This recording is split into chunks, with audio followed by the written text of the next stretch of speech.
जसखर चंदन लादे उभारा, परिमल बास न जाने गंवारा। साहब कहते हैं जैसे गधा, उदाहरण भी ऐसा देते हैं, गधा होता है मंद बुद्धि, घोड़े से उदाहरण नहीं दिए साहब। घोड़ा होता है तेज, दौड़ता भी तेज है। साहब ने चुना है शब्द खर, जैसे खर अर्थात गधा चंदन का बोझ अपने पीठ पर लाद ले, लेकिन वो परिमल अर्थात चंदन, बास अर्थात सुगंध। साहब कहते हैं कि अगर गधा चंदन के बोझ को पीठ पर लाद ले तो उसके सुगंध को वो नहीं जानेगा। अब साहब ने ये बात गधे के लिए नहीं कही है, वो ऐसे मंद बुद्धि लोगों के लिए उन्होंने कहा है कि जैसे कोई आदमी पीठ पर गीता, पुराण, महाभारत, वेद सब लाद ले, बीजक भी लाद ले और दिन भर घूमता रहे, तो क्या वो एक भी ज्ञान उसके आचरण में घुस जाएगा? कभी कभी लोग कहते हैं ना कि ज्ञान को घोर के पी जाइए, किताब को घोर के पी जाइए, विद्यार्थी को शिक्षक लोग कहते हैं। अब कोई मंद बुद्धि विद्यार्थी हो और वो किताब को मिक्सी में डाल के पीस के और काढ़ा बना के पी जाए, तो क्या वो किताब का ज्ञान जीवन में आएगा? नहीं आएगा। किसी को भूख लगी है और वो व्यंजन वाला किताब ले आवे कि हलवा कैसे बनाना है, पूड़ी कैसे बनाना है, खीर कैसे बनाना है, बड़ा कैसे बनाना है, कढ़ी, सब विधि लिखा है, और उसको वो घोल घाल के पीस पास के पी जाए, तो क्या उसको हलवा का स्वाद मिलेगा? बड़ा का स्वाद नहीं मिलेगा। वो किताब में लिखा है। आज वही तो हम कर रहे हैं, गीता के बोझ को ढोए फिर रहे हैं, रामायण के बोझ को ढोए फिर रहे हैं, वेद को अपने ऊपर लादे फिर रहे हैं। संबंध कुछ नहीं है उससे। गधे के पीठ पर चंदन लदा हुआ है, उसे पता ही नहीं है कि चंदन लदा हुआ है, अनजान है। साहब कहते हैं मंद बुद्धि लोगों के पीठ पर वेद लदा हुआ है, गीता लदी हुई है, रामायण बीजक लदा हुआ है, धम्म पदम लदा हुआ है, कुरान लदा हुआ है, वो चले जा रहा है। उसको लग तो रहा है कि मेरे पीठ पर बीजक है, गीता है, रामायण है, महाभारत है, शास्त्र है, लेकिन उन शास्त्रों में निहित ज्ञान से उसके जीवन में कोई उजाला नहीं। जैसे यहाँ लाइटें जल रही है, तो लाइटों का आनंद हम तभी ले सकते हैं जब आंख खुली रहेगी। अगर ये लाइटें खूब जले और हम आंख बंद कर लें तो लाइट का कोई दोष है? लाइट का कोई अपराध है? वो तो जल रहा है हमारे लिए ही, हमने ही जलाया है। लेकिन हम आंख ही बंद कर लें तो ये लाइटें चाहे जीवन भर जलती रहे, हमारे लिए किसी काम का नहीं। हमने आंख ही बंद कर लिया है। अब गीता हो पीठ पर कि वेद हो पीठ पर, जब आंख ही बंद है तो उसका असर क्या होगा? कुछ नहीं होगा, उसका प्रभाव कुछ भी नहीं होगा जीवन पर। साहब कहते हैं जसखर चंदन लादे उभारा, जैसे गधा चंदन के भार को लादा हुआ है और वो उसके सुगंध से अनजान है, ऐसे ही मंदबुद्धि लोग जो गधे के स्वरूप में है, वो भी तो पूरा शास्त्र लादा हुआ है। जो स्वयं को बड़े बड़े विद्वान कहते हैं, अगर वो ये सोचते हैं कि मैं वेद का ज्ञाता हूँ, मैं गीता का ज्ञाता हूँ, मैं रामायण का ज्ञाता हूँ, साहब कहते हैं देखो उसके जीवन को, ज्यादा नहीं, वेद के 2-4 वाक्य ही आप याद कर लीजिए। क्या है जो कुछ 4-5 महावाक्य वेद के याद किए जाते हैं कि अहं ब्रह्मास्मि, मैं ब्रह्म हूं, मैं चेतन हूं, तत्वमसि, तुम भी वही हो, अयम आत्मा ब्रह्म, यह आत्मा ही ब्रह्म है और प्रज्ञानम ब्रह्म, ज्ञान ही ब्रह्म है। कितना स्पष्ट वेद में लिखा गया कि अहं ब्रह्मास्मि, मैं ही ब्रह्म हूं। अब इस वाक्य को पढ़ने वाला, वेद को पढ़ने वाला तथाकथित पंडित पुजारी भगवान को पहाड़ पर्वत में बता रहे हैं, पत्थर पानी में बता रहे हैं। अब वेद में लिखा है अहं ब्रह्मास्मि, मैं ही ब्रह्म हूं, और वो कह रहा है नहीं भगवान पहाड़ में बसते हैं। साहब कहते हैं वो गधा से कम नहीं है, क्योंकि वेद को लादा है पीठ पर और वेद का ज्ञान उतरा ही नहीं। वेद है सिर पर, लेकिन वेद का ज्ञान नहीं उतरा है। अगर वेद का ज्ञान उतर जाता तो वो पहाड़ में बताएगा, मंदिर में बताएगा? वो कहेगा नहीं, जेते औरत मर्द उपाने सो सब रूप तुम्हारा, कबीर पोंगरा अलह राम का सो गुरु पीर हमारा। फिर तो उसकी वाणी बदल जाएगी। फिर वो ये नहीं कहेगा कि नहीं भगवान तो अमरनाथ में बसते हैं कि बैजनाथ में बसते हैं कि भूतनाथ में बसते हैं। वो प्रतीक हो सकता है, लेकिन अगर सच में कहें तो साहब कहते हैं जेते औरत मर्द उपाने सो सब रूप तुम्हारा। अगर वेद का ज्ञान उसके भीतर उतरता तो साहब कहते हैं फिर वो वेद को ढोना सार्थक हुआ। फिर वो वेद को जाना, गीता को सिर पर ढो रहा है और वो ये कह रहा है कि जो कुछ करते हैं भगवान ही करते, उनके बिना कुछ नहीं होता, वही सब कुछ है, बाकी जीव तो कुछ नहीं है, क्षुद्र है। लेकिन उसी गीता में लिखा है ईश्वरः सर्वभूतानां हृदय से अर्जुन तिष्ठति। ईश्वर सभी भूत प्राणियों के हृदय में बैठा है।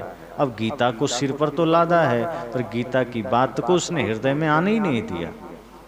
रामायण को सिर पर लादा है, कह रहा है कि सब ही नचावत राम गुसाई, पर उसी रामायण में लिखा है काहुन को सुख दुख करदाता, निजकृत कर्म भोग सुनु भ्राता, कि किसी को कोई सुख दुख देने वाला नहीं है। अपना कर्म का फल व्यक्ति स्वयं पाता है, इस ज्ञान से वो अनजान है। साहब कहते हैं ये ठीक ऐसा ही है जैसे गधे के सिर पर या उसके पीठ पर चंदन की लकड़ी लाद दिया जाए, इसी प्रकार व्यक्ति अपने जीवन में शास्त्रों का बोझ तो लाद लेता है। कहानी सुनते हैं ना सर्वाजीत की, जो कबीर साहब के पास गया था शास्त्रार्थ करने। वस्तुतः बात यह है कि सर्वाजीत पढ़ लिख कर आया, बहुत बड़ा विद्वान था। उसका असली नाम था सर्वानंद। वो जब सब विद्वानों को शास्त्रार्थ में हरा दिया तो वो अपने से अपना नाम रख लिया सर्वाजीत। जैसे इंद्र को हराने वाला इंद्रजीत हो गया, मेघनाद, इसी तरह सर्वाजीत ने भी ये सोचा कि मैं तो सबको हरा दिया ज्ञान में, तो मैं भी सर्वाजीत हो गया। अब वो पहुंचा अपने गांव काशी घर, माँ को प्रणाम किया, माँ से कहा माँ मैंने सभी विद्वानों को हरा दिया है। चूंकि माँ ने कहा बेटा सर्वानंद तू आ गया, उसने कहा माँ ये क्या बात है, पूरी दुनिया मुझे सर्वाजीत कह रही है और तू मेरी माँ है, तू ही मुझे सर्वानंद कह रही है। अरे तुम तो मुझे सर्वाजीत कहो। उसने कहा नहीं बेटा मैं नहीं कह सकती। कहा क्यों? कहा तुमने सब विद्वान को हरा दिया। कहा बिल्कुल सबको हरा दिया। कहा इसी काशी में कबीर रहते हैं, उसको हराया। कहा वो कौन है? कहा पहुंचे हुए संत हैं, जाओ उनको हरा के आओ तब हम मानेंगे। सर्वाजीत सोचता है, सर्वानंद ये सोचता है कि मैंने बड़े बड़े विद्वानों को हराया है, ये कबीर किस खेत के मूली हैं, अभी जाते हैं 2 मिनट में हरा के आते हैं। और वो ज्ञान के अहंकार में सारे शास्त्र को वो भी ले लिया, वेद रख लिया, गीता रख लिया, रामायण रख लिया, उपनिषद रख लिया, पुराण रख लिया, 6 दर्शन रख लिया, धर्मसूत्र जितने थे सब रख लिया और चला कबीर साहब के पास। और कबीर साहब से कहा मैं शास्त्रार्थ करने आया हूँ। कबीर साहब ने कहा शास्त्रार्थ किस आधार पर करोगे? कहा मैं सारे शास्त्र को पढ़ा हूँ, शास्त्रों के ही आधार पर करूँगा। साहब ने कहा मतलब तुम लिखी हुई बात से तुम शास्त्रार्थ करने आए हो? लिखी हुई बात तो मुर्दा होती है, न जाने कब लिखी गई। तुम उसको लेकर शास्त्रार्थ करने आए हो। तुम्हारा अपना अनुभव ज्ञान क्या है?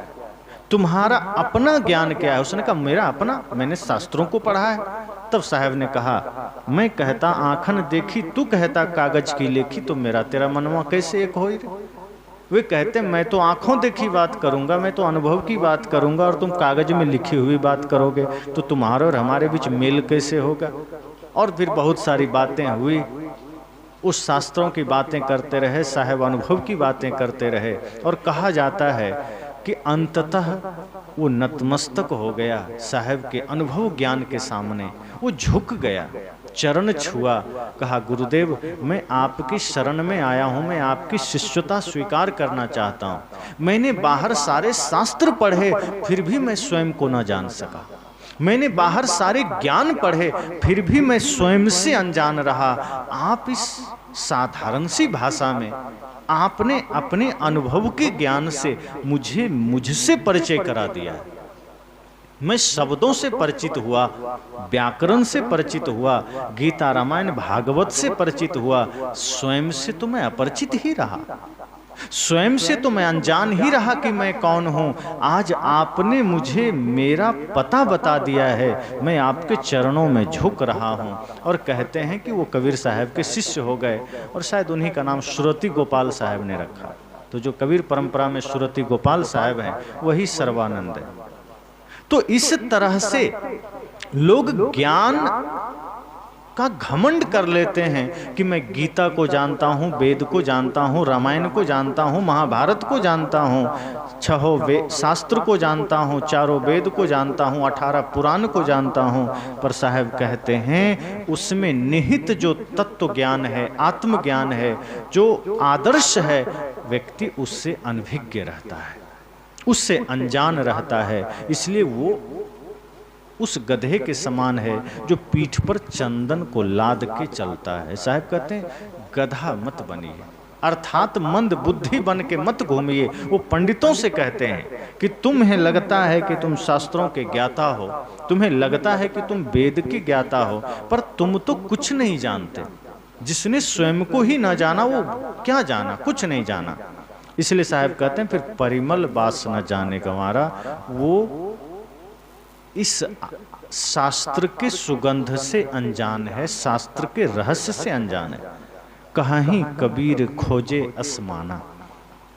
साहब अपना नाम स्वयं अपनी तरफ से उच्चारण करते हुए कहते हैं कि मैं कह रहा हूं कि ऐसे लोग बात तो बड़ी बड़ी करते हैं, लंबी चौड़ी करते हैं, आकाश पताल एक कर देते हैं और बाहर ऊपर ऊपर ही खोजते फिरते हैं। उस तत्व को, उस ज्ञान को वो बाहर खोजते हैं, बाहर दौड़ते हैं, पर सो न मिला जो जाए अभिमाना। जो मिथ्या अभिमान में पड़ा है, जो देहाभिमान में पड़ा है, ज्ञान के अभिमान में पड़ा है, ध्यान के अभिमान में पड़ा है, वो परम तत्व से, परम सत्य से अनजान है। अब आप देखिए कि अभिमान किस किस चीज का होता है। अभिमान सिर्फ धन का ही नहीं होता कि हमारे पास धन बहुत है, कि हम बहुत सुंदर हैं, कि हमारा घर बढ़िया है, कि हम जानते बहुत हैं। सिर्फ इन्हीं चीजों का अहंकार नहीं होता। साहब कहते हैं अहंकार तो ध्यान का भी होता है। बड़े बड़े ध्यानी बड़े बड़े अहंकारी हो जाते हैं। अहंकार तो ज्ञान का भी होता है, अहंकार तो भक्ति का भी होता है। साहब कहते हैं इसका मतलब यही हुआ कि उसने ज्ञान को पीठ पर लादा है, इसलिए वो ध्यान का अहंकार कर बैठा। उसने ज्ञान को पीठ पर लादा है, इसलिए उसने भक्ति का अहंकार कर बैठा। अगर वही ज्ञान वो हृदय में ले पाता तो भक्ति तो विनम्र बनाती है, ज्ञान तो सरल बनाता है, ध्यान तो व्यक्ति को निर्मल बनाता है। यदि कोई ध्यान करता है और ध्यान का अहंकार आ जाए, इसका मतलब है ध्यान को उसने समझा ही नहीं। साहब कहते हैं ध्यान करके अहंकार आ गया, इसका मतलब ये तो बिल्कुल उल्टी बात हो गई कि कोई भूखा था, भोजन किया, अब भोजन के बाद उसे और भूख लग गई, अब वो और भूख से बेतहासा पागल हो गया। भोजन तो किया ही भूख मिटाने के लिए, अब भोजन भूख को बढ़ा दे, ध्यान ही अहंकार को जगा दे, इसका मतलब वो ध्यान को जाना ही नहीं, वो ध्यान को समझा ही नहीं। ध्यान व्यक्ति को सरल बनाता है, निर्मल बनाता है, पवित्र बनाता है।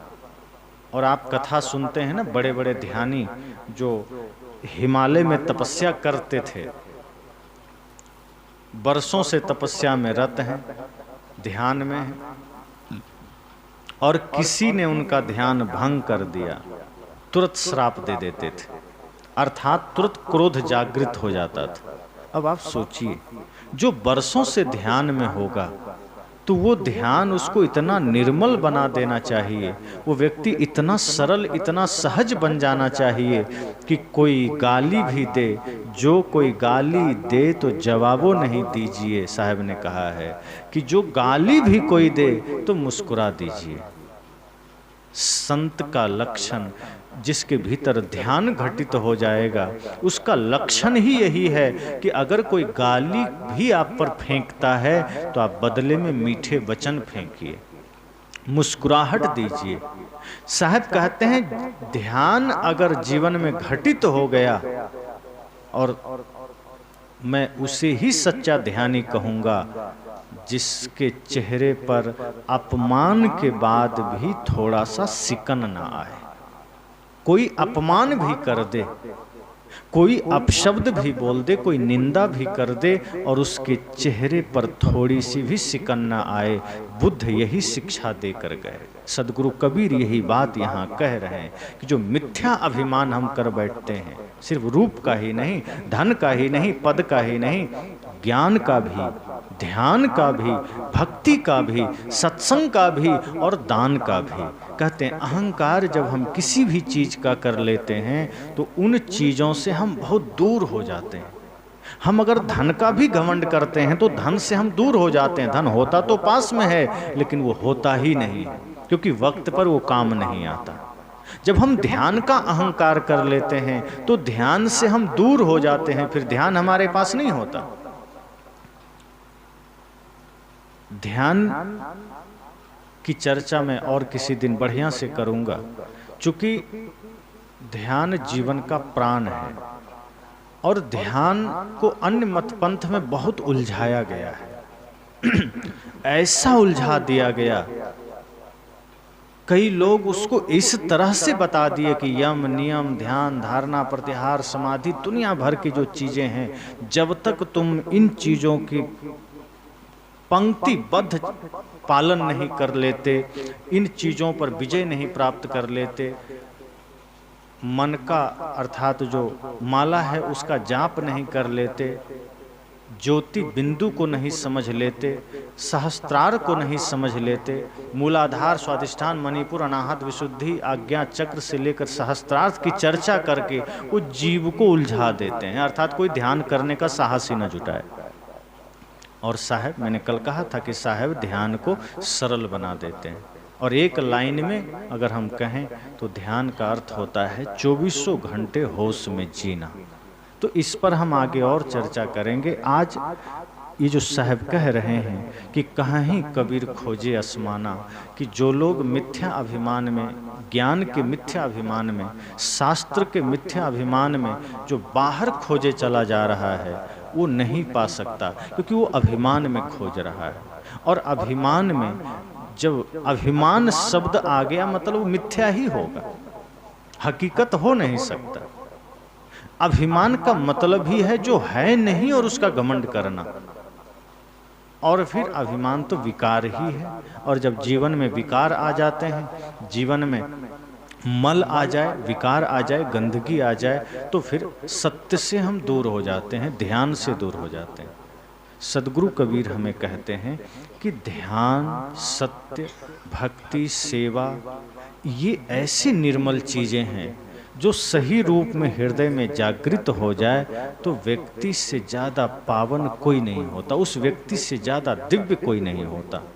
क्योंकि भक्ति हो, चाहे सेवा हो, चाहे ध्यान हो, चाहे ज्ञान हो, वो हमें निर्मल बना देता है, वो हमें दिव्य बना देता है। इसलिए शास्त्र में कहा गया, दिव्य गुण संपन्ना जासह देवा, दिव्य गुण संपन्ना जासह देवी। जिसका जीवन दिव्य गुणों से संपन्न है वही देव है और कोई देव नहीं है। अगर हमारे जीवन में सत्य है, अहिंसा है, प्रेम है, करुणा है, तो साहब कहते हैं आप ही देव हैं, आप ही देवी हैं। और अगर हमारे जीवन में क्रोध है, अहंकार है, ईर्ष्या है, द्वेष है, मद है, मत्सर है, तो साहब कहते हैं वही इंसान दानव है, वही दैत्य है, वही राक्षस है। जो इन विकारों से मुक्त है वो देव है, जो इन विकारों से युक्त है वो दानव है। और ऐसा कब संभव है? जब इस बात को हम अपने ऊपर हावी न होने दें कि ज्ञान का अहंकार न कर बैठे, शास्त्र को पीठ पर लाद के न चलें, शास्त्र को हृदय में धारण करें, ज्ञान हृदय में उतारें। ज्ञान का जगह यहाँ नहीं है, यहाँ दूसरों के लिए होता है। मस्तिष्क में जो ज्ञान होते हैं वो दूसरों के लिए होते हैं, उसे हम धीरे धीरे यहाँ उतरने दें हृदय में। जब ज्ञान हृदय में उतर आता है तो व्यक्ति प्रेमी बन जाता है, व्यक्ति साधक बन जाता है, भक्त बन जाता है सही मायने में। फिर वो भक्ति उसको निर्मल बना देती है, फिर वो ज्ञान उसको दिव्य बना देता है।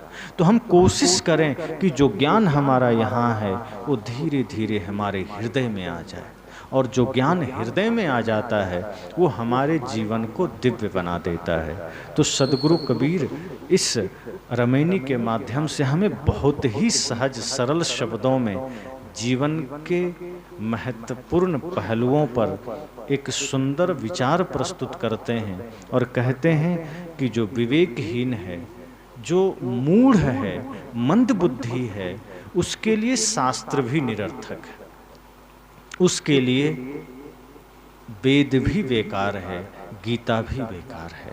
आपको भूख लग जाए, अभी बहुत तेज भूख लग जाए, और मैं एक कागज में लिख दूं दाल चावल खीर पूड़ी और सबको बांट दूं, लीजिए खा लीजिए, आप कहेंगे क्या मजाक है, ये तो कागज में लिखा है, इससे कहीं भूख मिटेगी?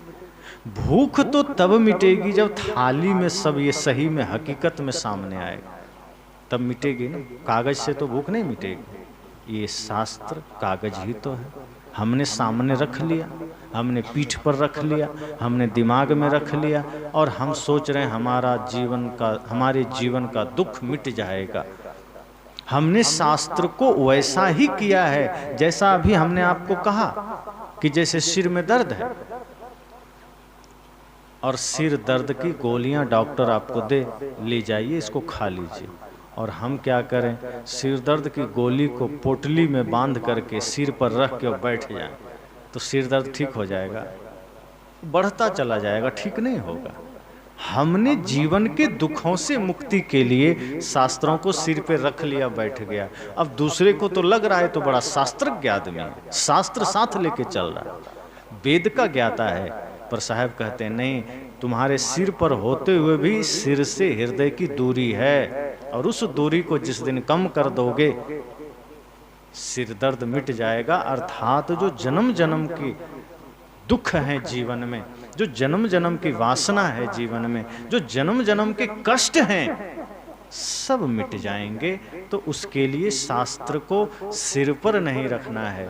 सिर दर्द है तो दवा को सिर पर नहीं रखना है, उसे खाना पड़ेगा। भूख लगी है तो भोजन ग्रहण करना पड़ेगा। ऐसे ही अगर जीवन में समस्या है तो शास्त्रों में दिए हुए ज्ञान को हृदय में धारण करना पड़ेगा।